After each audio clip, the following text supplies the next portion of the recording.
Ron Wyatt was an amateur archaeologist in the 1970s and 80s who claimed to have found several of the world's most sought-after biblical artifacts. But some say it's all a hoax. Kevinem Fisher presents compelling evidence that Ron Wyatt did indeed conduct digs and presents thought-provoking video that verifies Ron's claims. Because it's the end of the sixth day, the sun is set, and this is Shabbat Night Live.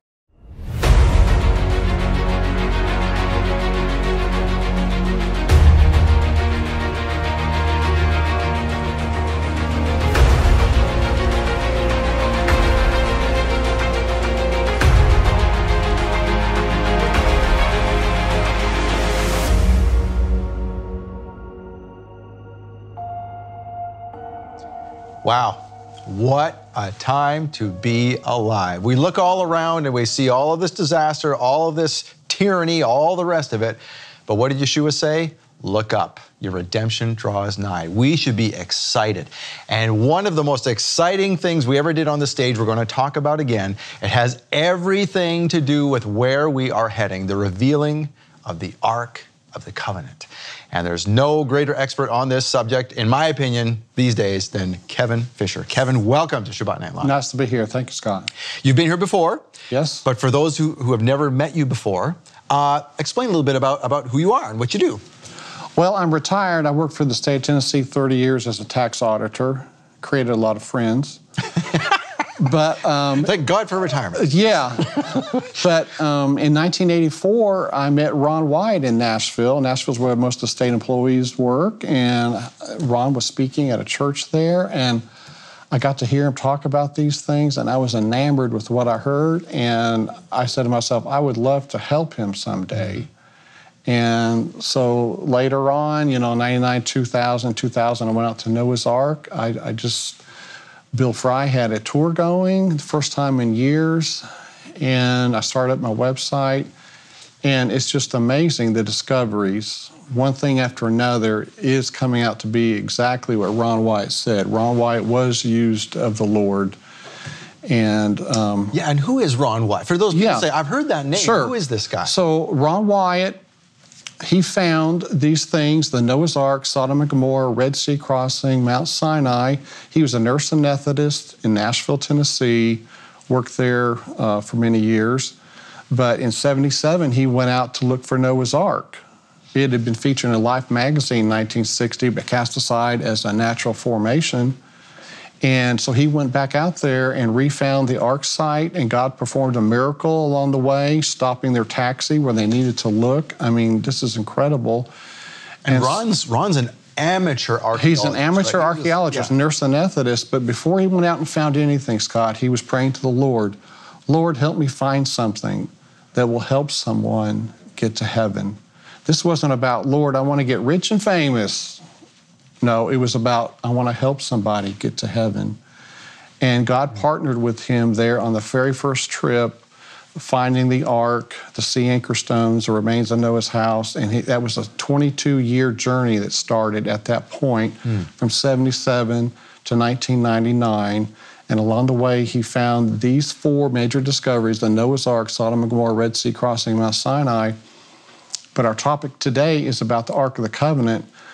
But so Ron, he's 100% genuine Christian. He wanted to do the Lord's work. He sacrificed, we estimate he spent $1 million of his own money. He would earn money. He wasn't rich, but he would earn money and spend it going overseas 140 times. Wow. That's a lot of effort, a lot of money.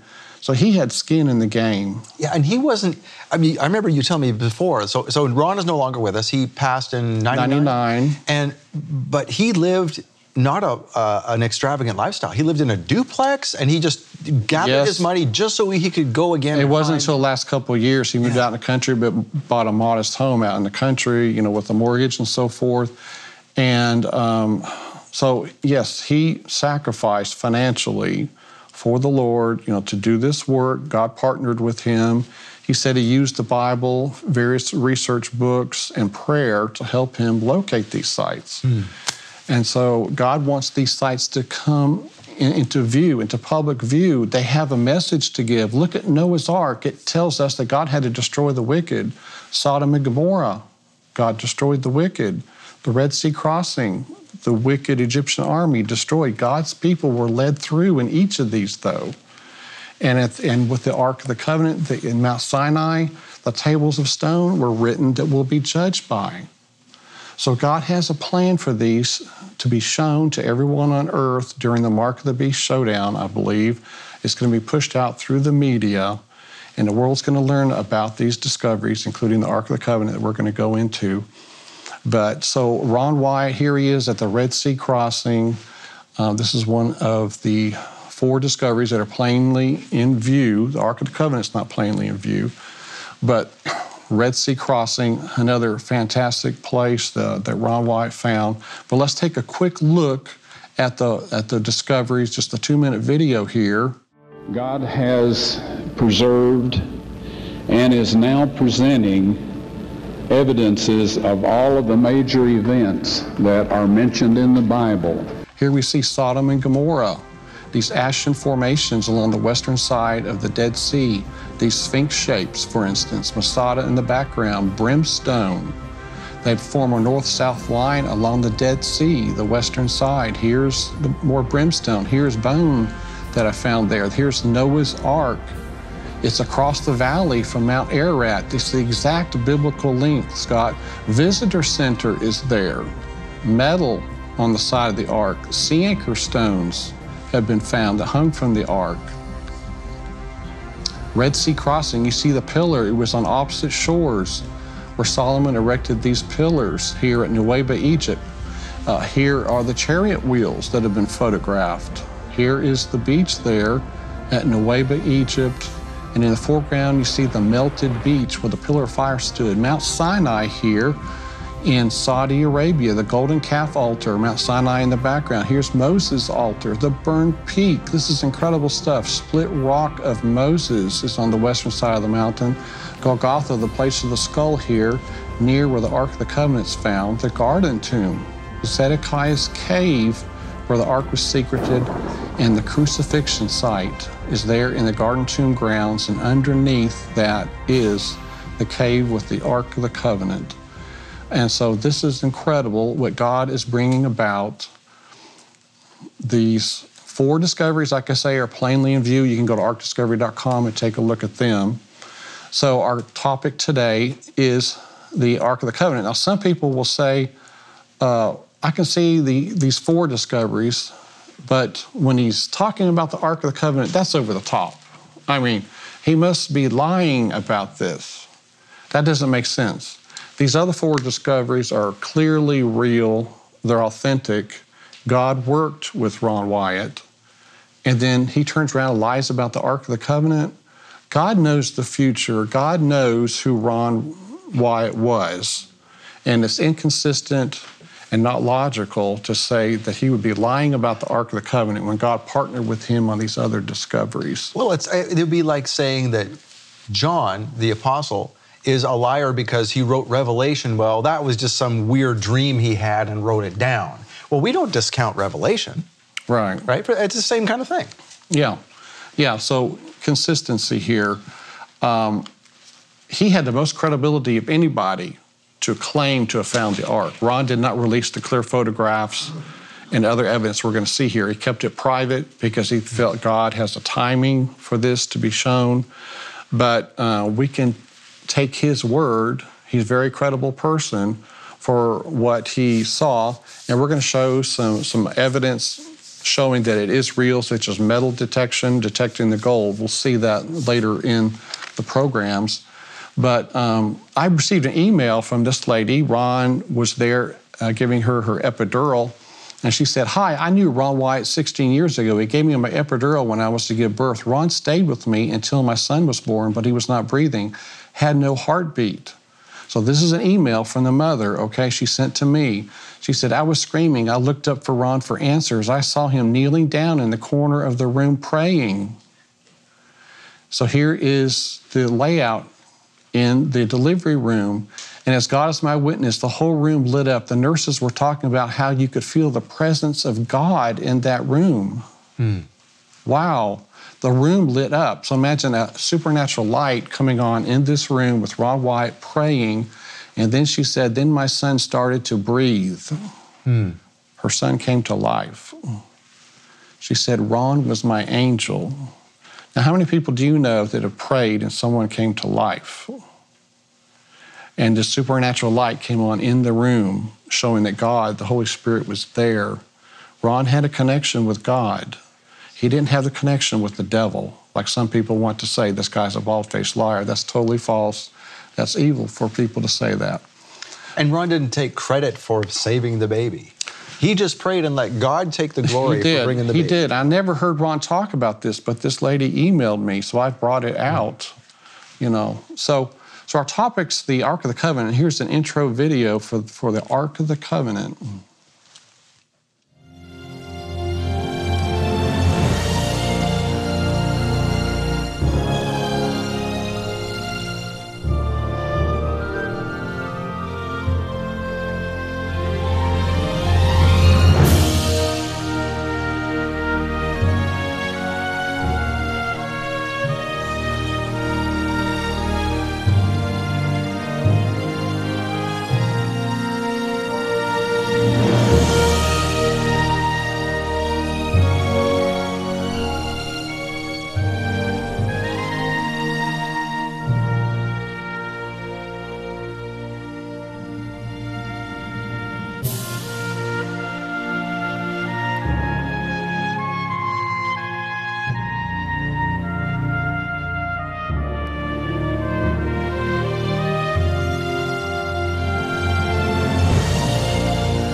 So the ark, it was used in the most holy place of the sanctuary, the one compartment in the back of the tabernacle, or later it was in the first temple, and that compartment was only used one day a year in the Day of Atonement, where the high priest would go into the most holy place, as it was called, to atone for the sins of the camp.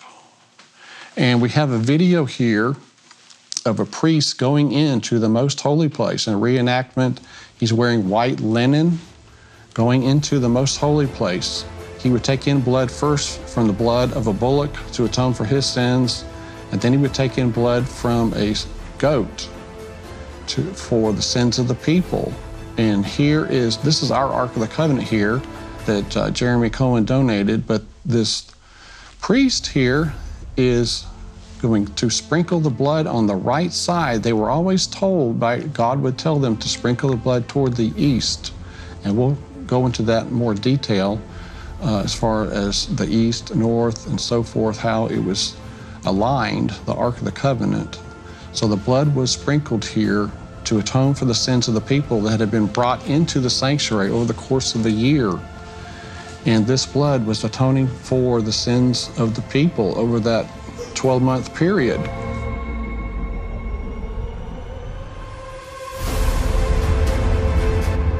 Now this replica, this is recently new to you. It is. We'll show you some more pictures later, but this is, yes, it's exact replica according to Ron Wyatt's description. So yeah, that was the Day of Atonement when the Ark was used once a year. So 586 BC, Scott, the temple, the first temple, Solomon's temple, was attacked or sacked by the Babylonians. In 2 Kings, it mentions the bronze pillars that were in the house of the Lord and the carts, the bronze sea that were in the house of the Lord. The Chaldeans broke in pieces and carried their bronze to Babylon. They also took away the pots, the shovels, the trimmers, the spoons, and all the bronze utensils with which the priests ministered. So these are things the Babylonians took back to Babylon. Where's mentioning of the Ark of the Covenant, the table of showbread, the altar of incense? There's no mention of these major items. Good point. What happened to them? So, what about 2 Maccabees? Jeremiah found a cave dwelling. He carried the tent, the ark, and the incense altar into it, then blocked up the entrance. Some of his companions came to mark out the way, but were unable to find it. When Jeremiah learned of this, he reprimanded them. The place shall remain unknown, he said, until God finally gathers his people together and shows mercy to them. Then the Lord will bring these things to light again. So this is a hint here that Jeremiah hid the ark and the other furnishings in a cave. This is consistent with what Ron Wyatt found. Here was Ron in 1978. Their first dive, they found the chariot wheels, and he's getting ready to go up to Jerusalem. Now, quickly mentioning the chariot wheels, these chariot wheels, they have metal hubs. Some people said that this is table coral. That's totally false. These hubs have been checked with underwater metal detectors showing that there's metal in them. And if you go to the Egypt Museum, you'll see that the Egyptians did use the metal hubs. So, Ron, 78, he was leaving the Red Sea crossing, going up to Jerusalem on his way to Tel Aviv to fly out, and he had an experience that we're going to hear about here shortly. It was in the garden tomb grounds. John 19 said the place where he was crucified, there was a garden. In the garden, a new tomb in which no one had yet been laid. So the crucifixion area had a garden near it and a new tomb. So these things should be together, and this is the site we're going to take a look at in our programs here. This is the garden tomb grounds. This is the garden tomb here. It's very popular. This is sort of the Protestant location for Jesus' burial. This is inside of it. Jesus was placed here on the left side. About 60 feet in front of it, you see this wine press, one of the largest in the Jerusalem area, showing that there was a garden. Like to crush grapes or whatever. And then about 50 feet from that is an underground cistern, water cistern for collecting water to water the garden. So once again, we have a tomb, we have a garden area, and so Ron found the crucifixion site. Here's Golgotha, the place of the skull. It's about 100 yards away along the same cliff face as the garden tomb. So this is a sign of execution here. Golgotha, the place of the skull. So Ron Wyatt's going to tell about his first experience at the crucifixion site when they were walking to the back of the garden. I had had an unusual experience. The Lord had helped me find the remains of Noah's Ark. He had helped me find the remains of Egyptian chariot parts and horse parts and people parts in the Red Sea, in the Gulf of Aqaba. And I had gone to the Middle East with my sons. We had trained as divers, scuba divers, and we were going to get some of those chariot parts out. Well, due to my carelessness, I got sunburned to the point that my legs swelled up, my feet, and all of this, and I couldn't get my diving equipment on. So I was up in Jerusalem hobbling around, feeling very, very rained on, waiting for my cheap airline ticket, the date that was on it, to arrive so we could fly home. We didn't have the money to change the ticket. And during this time, I was hobbling around the city a little bit. And one day I met this archaeologist who was in charge of the Jerusalem area there. So Ron's arm was lifted, and God spoke through his mouth and said, there's Jeremiah's grotto, and the Ark of the Covenant is in there. Now, Ronnie and Danny, Ron's teenage sons, were there with him.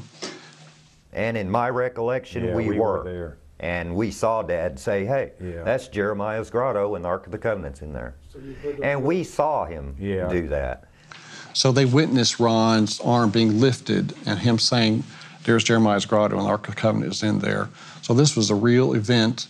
Ron pointed out the cutouts in the rock face where the signs were placed, Jesus of Nazareth, King of the Jews. You can see them today there in the garden tomb grounds.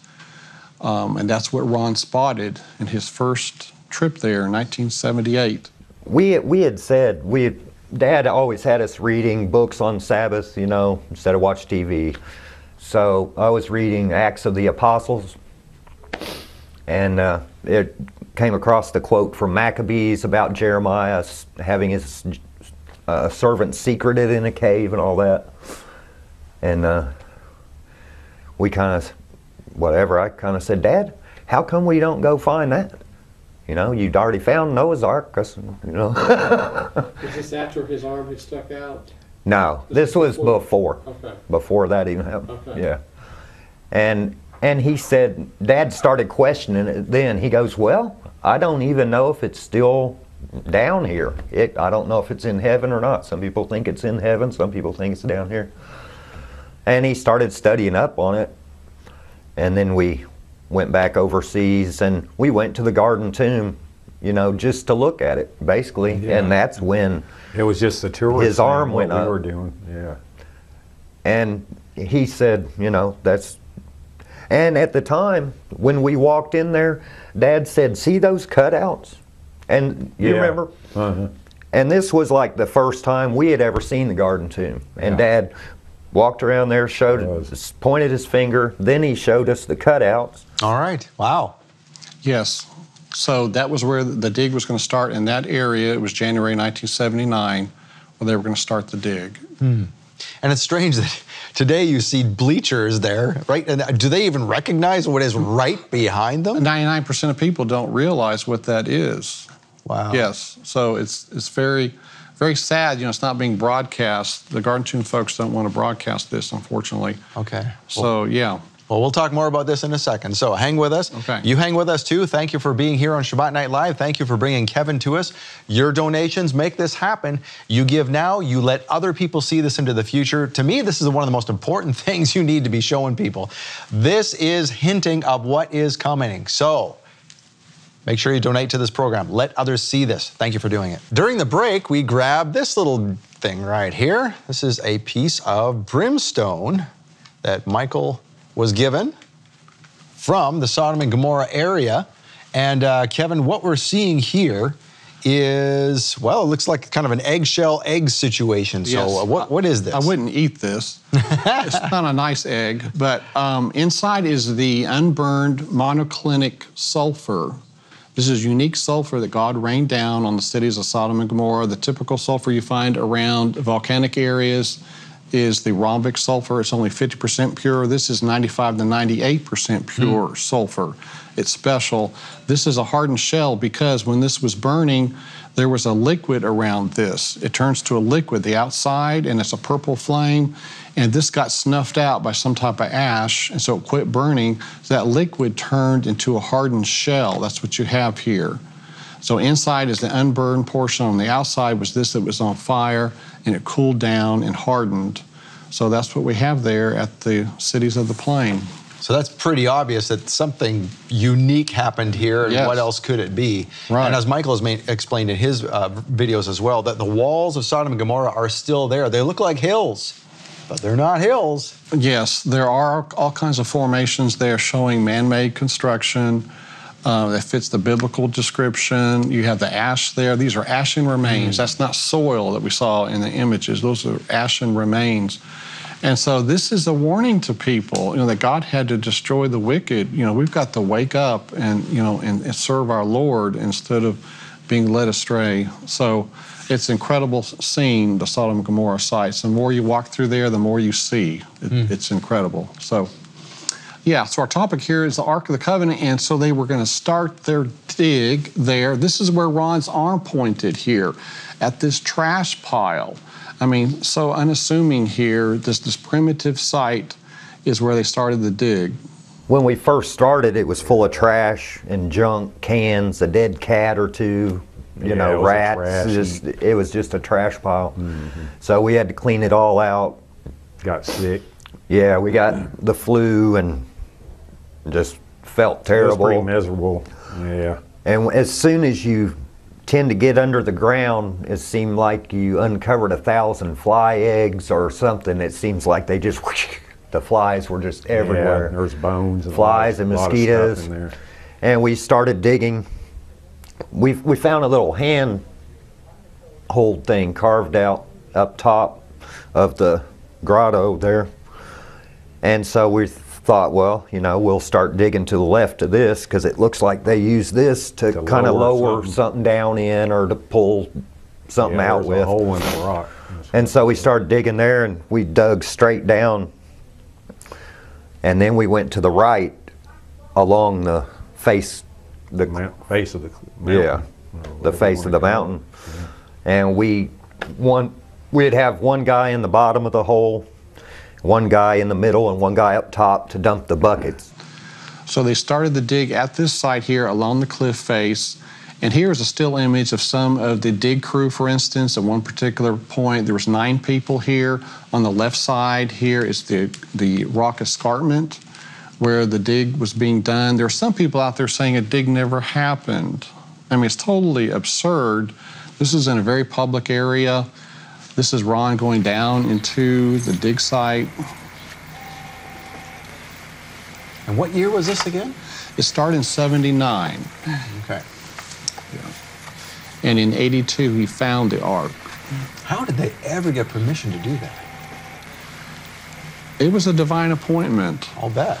You know, the Garden Tomb folks gave him authorization, and the IAA, Israel Antiquities Authority, you know, gave him a permit.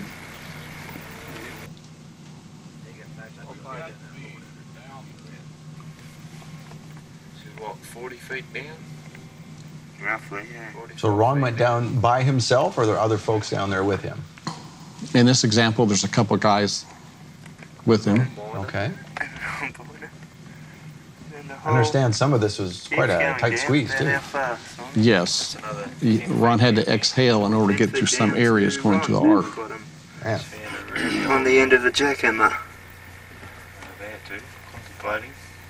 Just...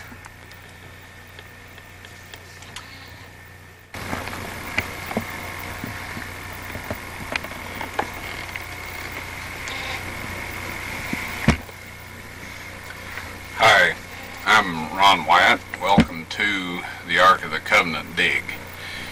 We've been working in this area since 1979, and shall we say it hasn't been an easy job. In 1982 we were able to get into the chamber where we saw some of the furnishings from the first temple. Now we accomplished that by going down through this hole here that's about 40 foot deep, and then coming out of there back up into a chimney in spelunker terminology, and then squeezing on into the chamber. Now if it were just simply getting into the chamber, we could do that, but once we get in there we have to have the ability to get all of those things out of that chamber and safely to the surface. So it's not like just treasure hunting where you go in and get whatever is there and take it out. We have to consider taking care of the objects that are beyond this wall. So this is evidence here at this particular document. It's by Dr. Bill Shea of the Biblical Research Institute. He wrote a letter to someone responding to their inquiry about Ron and his dig permit. And Dr. Shea was an archaeologist and an MD. And he had talked to the Israel Antiquities Authority. You see here in line 2, yes, he did have a permit from the Department of Antiquities to work there for several years. But Ron stopped his digging around 1991, so this letter is about 8 years after the fact. But Bill Shea did talk to the authorities numerous times. He had connections with them, and he in this letter is confirming that yes, Ron did have his dig permit. Now here's the Israel Antiquities Authority website. I grabbed this still screenshot off their website around 2006. They said a trial excavation was conducted within the Garden Tomb compound north of the Damascus Gate.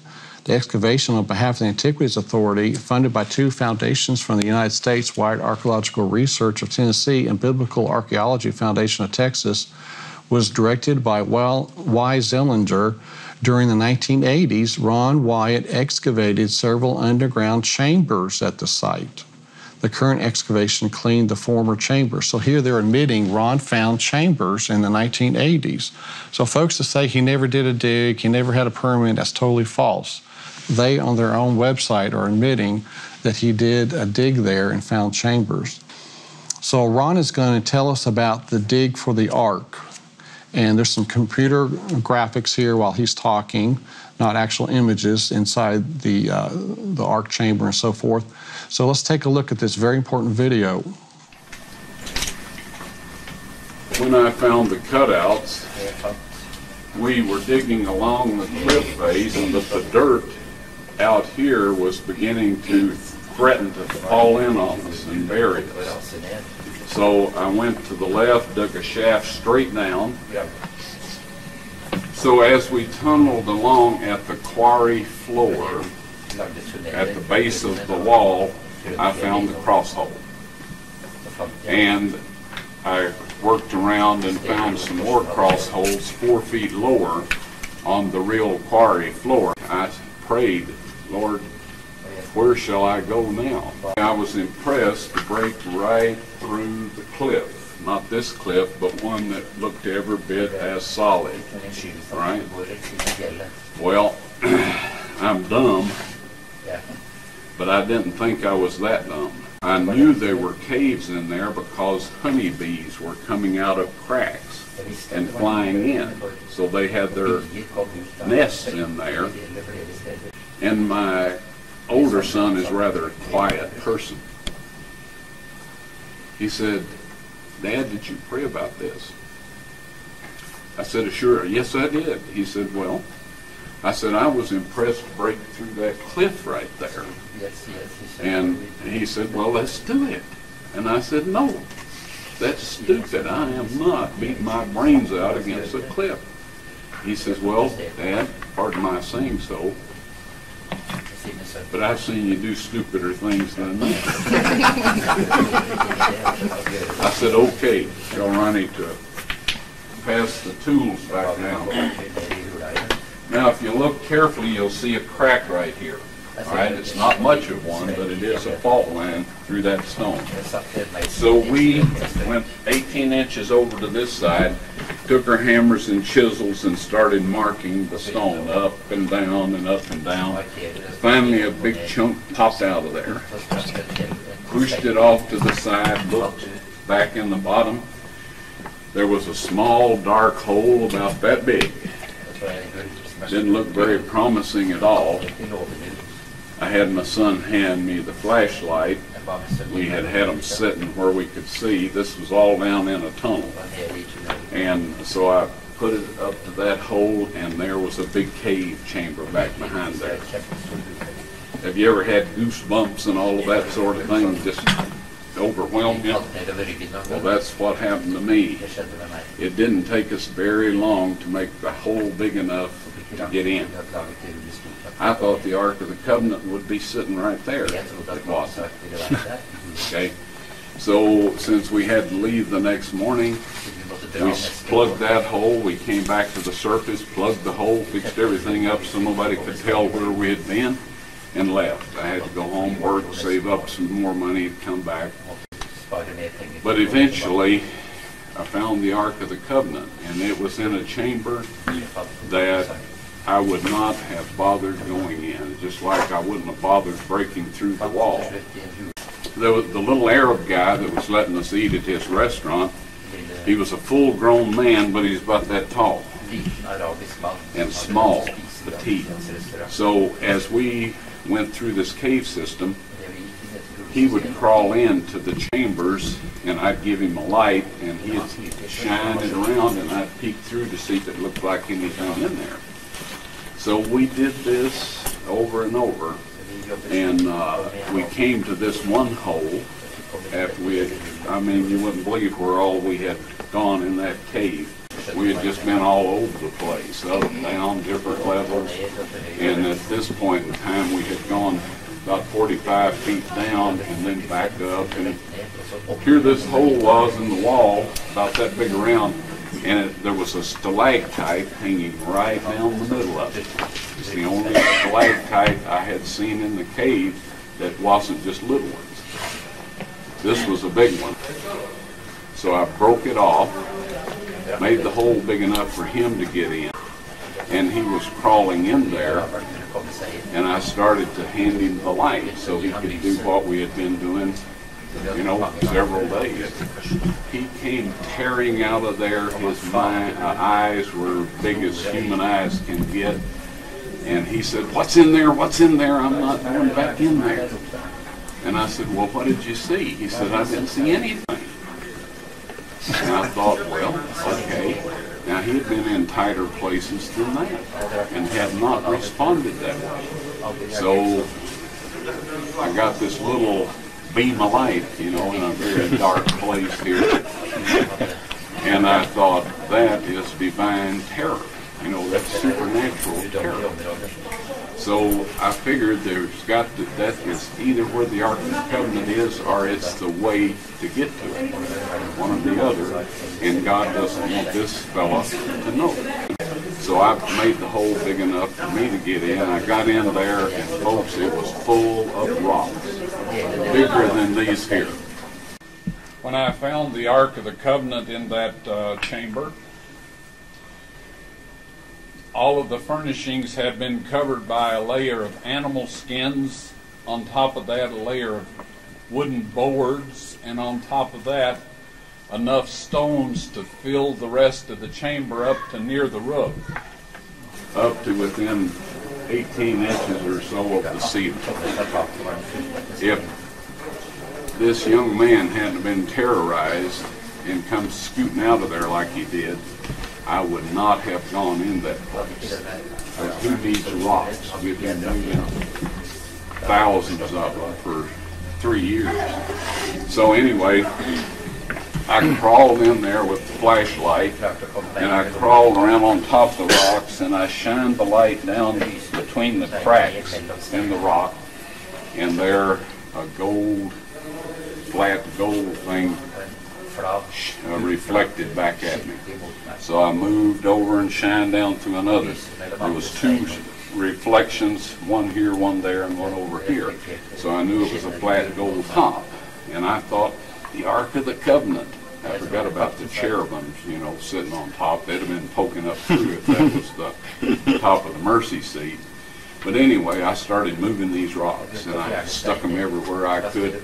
By the time I got down to that gold surface, I had them behind my shoulders, leaning back against them, and it was the table of showbread. Well, hey, that's not a bad find, huh? But anyway, I was looking for the Ark of the Covenant, and it was only then that I took time to carefully examine the rest of the chamber. See, I had just crawled in, took a quick look, and started checking down under the rocks.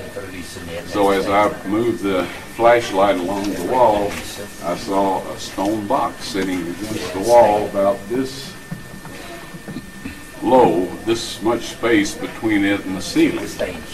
The lid was broke, slid around, and right above it was a crack with dark brown looking material at the bottom on the bottom of this crack.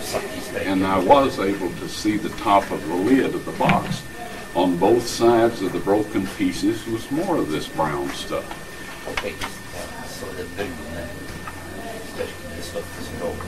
All of a sudden I realized I was sitting in front of the Ark of the Covenant, and that Christ's blood had come down. What I saw was dry blood on the lid that had been busted and slid around, and there's dry blood on both sides of that break. So I knew the blood had gone in. But I knew in my heart the Ark of the Covenant was in there, but I didn't know by sight. That once I regained consciousness after I became aware that the blood of Christ had gone on the mercy seat, you know, I hadn't a clue. And when I started digging, I was looking for the Ark of the Covenant. I had no idea that was the crucifixion site. I found that out as I dug down that escarpment.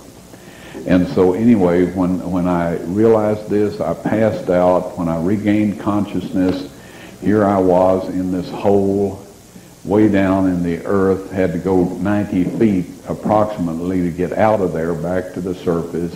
We found this January 6, 1982 at 2 o'clock in the afternoon.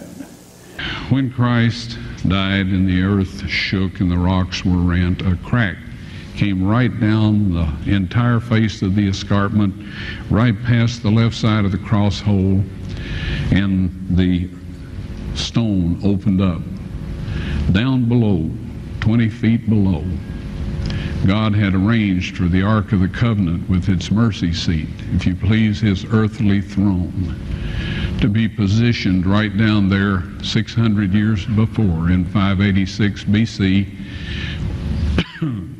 when the Babylonian army destroyed the city. when the centurion stuck his spear in Christ's spleen and probably left ventricle to make sure he was dead before he gave the body to Joseph of Arimathea. When he pulled that spear out, the separated platelets and serum of the blood of the Son of God gushed out, went down through that crack onto the mercy seat. And that ratified the Old Covenant and the New Covenant. So, Scott, amazing. Christ's blood going down onto the mercy seat. Ron Wyatt finds this Ark of the Covenant in the cave.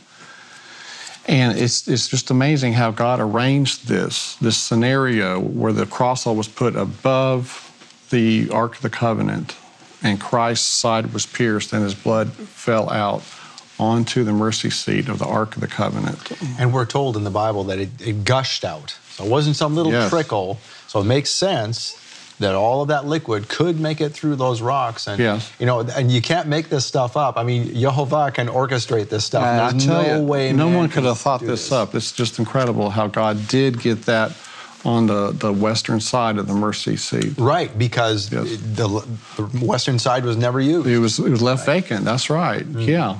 So anyway, God had to create this plan because the Jews did not accept Jesus. If they'd accepted him on Passover Day, he would have said, slit my throat, take my blood in. That would have been the cleanest way to, you know, create a sacrifice of himself. And instead, he had to be tortured to death. It's very sad. Well, we're going to continue more about this. You have a lot more to present to us. Thank you for bringing all this information. And again, your website is arkdiscovery.com. That's right, yeah. Okay, so we encourage people to go there and learn all about this and get all the details, because there are some people that are going to say, oh, that's not true. Oh. But we're going to show evidence after evidence. That's right. So. It's totally true. And we'll talk about all some of these wonderful artifacts we have here on the stage as well. So you come back next week if you can. Yes, I'll try. Okay. Yeah. Okay. Appreciate that. All right. And you come back next week. At least try. Come back next week like Kevin is, okay? So thanks very much for watching Shabbat Night Live. Until we see you next week, Shavua Tov. Have a good week. Shabbat Shalom.